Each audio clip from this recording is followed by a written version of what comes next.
각 나라들마다 다 지키는 기념일들이 있습니다. 우리도 제헌절, 광복절 이런 날들이 있지 않습니까? 이스라엘에도 기념절기, 명절입니다만은 세 가지가 있습니다. 그 중에 가장 중심되는 절기가 유월절입니다. 이 유월절은 그들이 애굽 땅에 포로되어 있다가 풀려난 해방 기념일이 유월절입니다. 지금도 잘 지키고 예수님 당시에도 아주 으뜸 명절로서 그들은 마음을 다해 지켰습니다. 오늘 우리 예수님도 역시 마찬가지인데, 예수께서 예루살렘에 오르셔서 십자가에 못 박힐 시간이 시시각각으로 다가오고 있었습니다. 이 사실을 아시고 제자들에게 유월절 식사를 준비하도록 하셨습니다. 내가 고난을 받기 전에 너희와 함께 이 유월절 먹기를 원한다. 제자들이 그 말씀을 받들어 유월절 식사를 준비했습니다. 쓴나물, 또 식은 빵, 포도주 이런 것들이 상에 차려지는데, 그때 이 유월절 절기를 지키기 위해 만들어진 유월절 빵과 또 음료로 준비된 포도주가 있었습니다. 이것들을 예수께서 제자들에게 나누어 주시면서 이것은 내 몸이요, 이것은 내 피다. 이게 성찬의 시작이었습니다. 19절, 20절에 나와 있는데 함께 읽으면 좋겠습니다. 또 떡을 가져 감사하기도 하시고 떼어 그들에게 주시며 이르시되 이것은 너희를 위하여 주는 내 몸이라. 너희가 이를 향하여 나를 기념하라 하시고 저녁 먹은 후에 잔도 그와 같이 하여 이르시되 이 잔은 내 피로 세우는 새 언약이니 곧 너희를 위하여 붓는 것이라. 원래 이 성찬에, 처음 성찬에 사용된 떡은 이 예식을 위해 만든 떡이 아니라 유월절을 위해 준비된 떡이었습니다.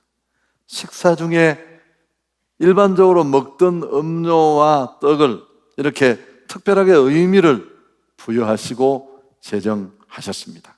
이스라엘은 유월절 절기를 철저하게 지킵니다. 왜냐하면 이 유월절 중심 명절에 관통하는 이 메시지, 이 교훈이 흔들리면 하나님과의 관계도 무너지고 아무것도 남지 않습니다. 그 속에 담긴 역사적 교훈이 대단히 근원적이고 중요하기 때문에 그렇습니다. 신명기 8장 13절 이하에서 18절까지 좀 구절이 긴데요, 제가 한번 읽을 테니까 잘 들어보시면, 또 내 소와 양이 번성하며 내 은금이 증식되며 내 소유가 다 풍부하게 될 때에 내 마음이 교만하여 내 하나님 여호와를 잊어버릴까 염려하노라. 여호와는 너를 애굽 땅 종 되었던 집에서 이끌어내시고 너를 인도하여 그 광대하고 위험한 광야 곧 불뱀과 전갈이 있고 물이 없는 간조한 땅을 지나게 하셨으며 또 너를 위하여 단단한 반석에서 물을 내셨으며 내 조상들도 알지 못하던 만나를 광야에서 내게 먹이셨나니 다 너를 낮추시며 너를 시험하사 마침내 내게 복을 주려 하심이었느니라. 그러나 내가 마음에 이르기를 내 능력과 내 손의 힘으로 내가 이 재물을 얻었다 말할 것이라. 내 하나님 여호와를 기억하라. 그가 내게 재물 얻을 능력을 주셨습니다. 이같이 하시면 내 조상들에게 맹세하신 언약을 오늘과 같이 이루려 하심이라. 사실 이 신명기는 출애굽한 이스라엘을 하나님이 광야 끝에 모아두고 가나안이 바로 코앞에 있습니다. 약속의 땅. 그 코앞에서 너희가 축복의 땅에 들어가더라도 배신하면 안 된다. 마치 대학생들 학업을 시작하기 전에 오리엔테이션을 하는 것과 같은 말씀입니다. 그 땅에 들어가서 풍성해질 때 착각하지 마라. 내가 너를 포로된 땅에서 놓아 구원해 주어 자유를 주었고 그 광야의 거친 땅에 내가 너에게 만나와 메추라기를 주었고 생수에서 물이 나게 했고 네 손에 무엇이 쥐어있든 내가 축복한 것이다. 내 하나님 여호와를 기억하라. 여러분, 이게 흔들리면 신앙은 다 끝나는 겁니다. 사실 그래서 이 이스라엘이 문제를 일으키고 신앙이 정도를 벗어나 흔들릴 때마다 비틀거리면 하나님은 조용히 찾아와서 이걸 역사적 진술이라고 하는데 다시 되뇌입니다. 나는 너를 종 되었던 애굽에서 인도해낸 여호와다. 야, 네가 네 힘으로 산 줄 아니? 아니야. 내가 너를 구원했고 내가 너를 축복했고 내가 내게 직업을 주고 재물 얻을 능력을 주었다. 나를 기억하라. 여러분, 잊어버리면 하나님과의 관계도 끝나고 모든 것들은 다 사라질 수밖에 없습니다. 어떻게 구원받고 어떻게 여기까지 나왔는지 잊지 말라는 거죠. 사실 3.1절 8.15 광복절을 우리가 지키는 이유가 뭡니까? 일제의 그 치욕스러운 과거를 우리가 잊지 말자는 거예요. 왜 잊으면 이 역사가 주는 교훈을 우리가 무시하면 이 좋지 않은 역사는 또다시 재현될 수 있어요. 마찬가지입니다. 신앙인도 내가 하나님의 은혜로 구원받고 그 하나님의 놓으심으로 이만큼 누리며 가진 자로 하늘 소망 바라보며 살게 되었다는 이 사실이 요동하면 안 됩니다. 변망덕해지고 하나님 앞에 또 쓰임받을 수 없고 빼앗기고 잃어버리고 됩니다. 용서는 하지만 잊지는 말자라는 말처럼 우리는 잊어버리지 말아야 합니다. 성찬예식을 하는 이유도 왜 6월절 명절을 지키다가 이게 성찬예식 제도로 갔느냐 하면 정신이 꼭 같습니다. 성찬을 명하신 이유가 19절 하반절에 나와 있습니다. 이를 행하여 나를 기념하라. 이 기념한다는 말 상기시켜 기억하다, 다시 생각하다 그런 뜻도 있지만 사실은 기억하라는 뜻이잖아요. Remember me, 나를 기억하라. 무슨 뜻입니까? 내가 네게 어떤 구원을 주었는지, 네가 어떻게 400년 넘게 고통받던 그 땅에서 자유롭게 되었는지. 여러분, 이스라엘의 출애굽은 우리의 죄로부터의 구원을 상징하잖아요. 허물과 죄로 우리는 완전히 죽었습니다. 죽을 뻔한 자 아니에요. 내 죄가 있다는 것도 몰랐고 그 죄가 크고 그 죄로 죽을 것이라는 것도 몰랐고 그 죄를 해결하고 청산할 개선의 의지가 1도 없었어요. 우리는. 그럴 때 하나님이 나를 찾아오시고 속생자를 보내시고 그분의 살 찢고 피 흘려 내 죄 때문에 죽어주셨습니다. 세례 받을 때 어떤 연세 많은 할머니 한 분이 세례를 받는데 문답을 하잖아요, 꼭. 그래서 며느리가 너무 걱정이 돼서 시어머니를 개인 교육을 시켰습니다. 어머니, 목사님이 문답할 때 꼭 물을 겁니다. 이건 꼭 묻는 질문이거든요. 예수님이 누구 죄 때문에 돌아가셨느냐 물으면 내 죄 때문에 돌아가셨다고 꼭 이야기하셔야 됩니다. 아니나 다를까 문답할 때 이거 절대 빼먹는 거 아니거든요. 예수님이 누구 죄 때문에 돌아가셨느냐고 물으니까 이 어르신이 내 며느리 죄 때문에 돌아가셨습니다. 그랬대요. 세례를 받았을까요? 잘 모르겠습니다. 여러분, 우리의 죄가 아니라 나의 죄 때문에 살찢고 피 흘려 죽으신 줄 믿습니다. 그 보혈의 능력이 내 죄를 해결했고 우리가 그 담력으로 하나님 앞에 담대히 나갈 수 있고 하나님을 아버지라고 부를 수 있고 하늘 소망을 잡은 자가 되었잖아요. 하나님의 그 사랑, 그 보혈의 능력이 나를 이 자리에 세운 것입니다. 성만찬은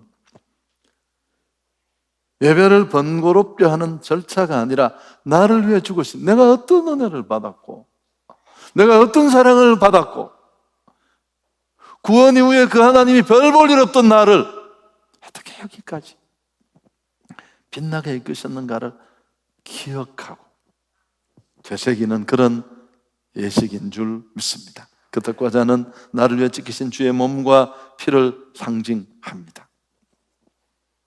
그래서 내가 이렇게 큰 사랑을 받았구나, 내가 이렇게 소중한 사람이구나. 세상 그 어떤 것도 그 무엇으로도 이 하나님의 사랑을 흉내낼 수 없습니다. 로마서 5장 8절이 그 사랑을 고스란히 담고 있는데 같이 한번 읽어볼까요? 우리가 아직 죄인 되었을 때에 그리스도께서 우리를 위하여 죽으심으로 하나님께서 우리에 대한 자기의 사랑을 확증하셨느니라. 여러분, 우리가 이 은혜에 머물러 있으면, 이 은혜의 강수가 내 안에 마르지 않는다면 우리는 언제든지 하나님이 기대하시는 삶으로 살 수 있습니다. 어떤 삶이 무너진 그런 젊은이가 있었습니다. 홀어머니 홀로 계시는데 돌아보지도 않고 맨날 못된 친구들 만나 술 마시고 어머니는 그렇게 혼자 큰 병을 앓다가 돌아가셨습니다. 어머니 죽었다는 비보를 듣고 그제서야 달려와 보니까 아버님 시신 옆에 늘 읽던 손때 묻은 성경책이 있었고 그 성경책 위에 편지 하나가 놓여 있었습니다. 뜯어보니까 어머니 유서였습니다. 삐뚤삐뚤 연필로 쓴 내용이었습니다. 아들아, 나는 점점 병이 깊어지는 걸 느끼고 있는데 죽기 전에 네게 꼭 하고 싶은 말이 있었는데 어쩌면 못할 수 있을 것 같아서 이렇게 미리 몇 자 적어둔다. 네가 정말 착한 사람으로 잘 살았으면 좋겠다. 엄마는 매일 너를 위해서 기도하고 있다. 그리고 무엇보다도 내가 네가 밤늦게 맨날 술 마시고 오다가 혹시라도 다칠까 봐 모아놓은 비용을 들여서 도로 입구에 가로등을 설치하고 밤마다 네가 들어오기 전에 내가 그 가로등에 불을 켜두었다. 아들은 그제서야 저녁마다 길에 불이 켜졌던 일을 알게 되었습니다.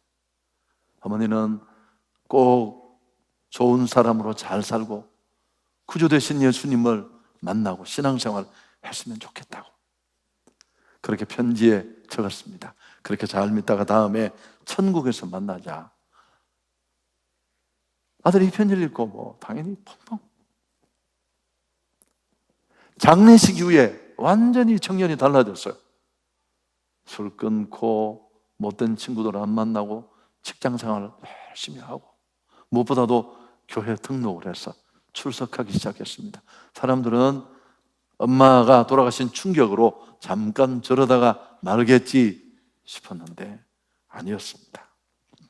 그래서 그는 흔들릴 때마다 유혹이 있을 때마다 다시 어머니 유서를 끄집어내어 보면서 내가 그렇게 엉망으로 천방지축 모를 때 그를 향해 베풀었던 그 어머니의 사랑을 느껴서 깨달으니까 예전 삶을 살 수가 없죠. 제가 1부 때 이 얘기를 하고 2부 때 안 했더니 우리 장로님이 오셔서 이 얘기 꼭 하시면 좋겠다고. 그래서 내가 3부에 하게 된 거예요. 설교가 5분 길어졌습니다. 사랑하는 여러분, 똑같은 내용은 아니지만 우리 안에 이 사랑, 이 감격이 있는 줄 믿습니다. 얼마나 많은 사람 중에 왜 하필이면 내가 예수 믿고 구원을 받았고, 저는 더 그래요. 뭐 예수 믿는 것만 해도 제가 참 감당하기 어려운데 또 목사가 됐어요. 진짜 안 맞거든요. 엉터리인데 너무 감격스럽고. 여러분, 우리 안에 정말 이 사랑이 이론이 아니라 강수가 되어 흘러넘친다면 자, 우리는 어떤 마음으로 어떤 모습으로 살아야 할까요? 그 얘기를 오늘 마지막으로 드리고 싶은데 첫 번째는 17절 상반절에 보면 예수께서 유월절 잔과 떡을 나누시면서 감사 기도했다. 19절에도 똑같은 내용이 나옵니다. 잔을 받을 때만이 아니라 떡을 받을 때도 감사하고. 여러분, 성례전은 영어로는 유카리스트라고 하는데 이게 원래 감사하다라는 뜻을 가진 헬라어 유카리스토스라는 단어에서 왔어요. 라틴어나 헬라에서 어원이 많이 왔잖아요. 다시 말하면 성찬이나 세례 예식은 하나님께 값없이 은혜를 받은 자들이 그 감사의 표현으로 나가는 예식이에요. 내 힘으로 산 줄 알고 버릇없는 자식들이 맨날 그러잖아요. 이게 뭐지? 용돈을 팍팍 줬어요. 유학을 보내줬어. 여러분, 받은 게 얼마나 많은데요. 생명을 그분을 통해 내가 받은 것만 해도 평생.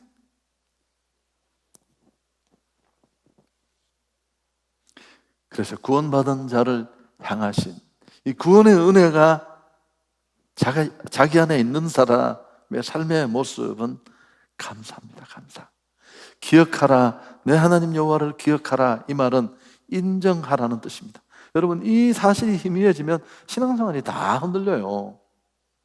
진정한 신앙이 여기서부터 출발한다고 해도 과언이 아닙니다.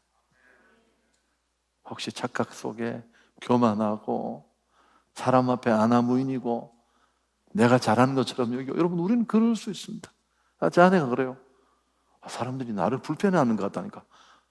가만히 듣더니 목사님 그걸 이제 알았어요. 아니, 왜 불편한데 내가. 그러니까 목사님 잘난 척 하잖아요 맨날. 나 잘난 척 한 적 한 번도 없거든요. 묻길래 내가 대답했을 뿐인데. 그래서 몇 사람한테 물어봤더니만 내가 가끔씩 잘난 척 한대. 나는 그저 사실을 얘기했을 뿐인데. 조심하려고 애를 쓴데 얼마나 바뀌었겠습니까?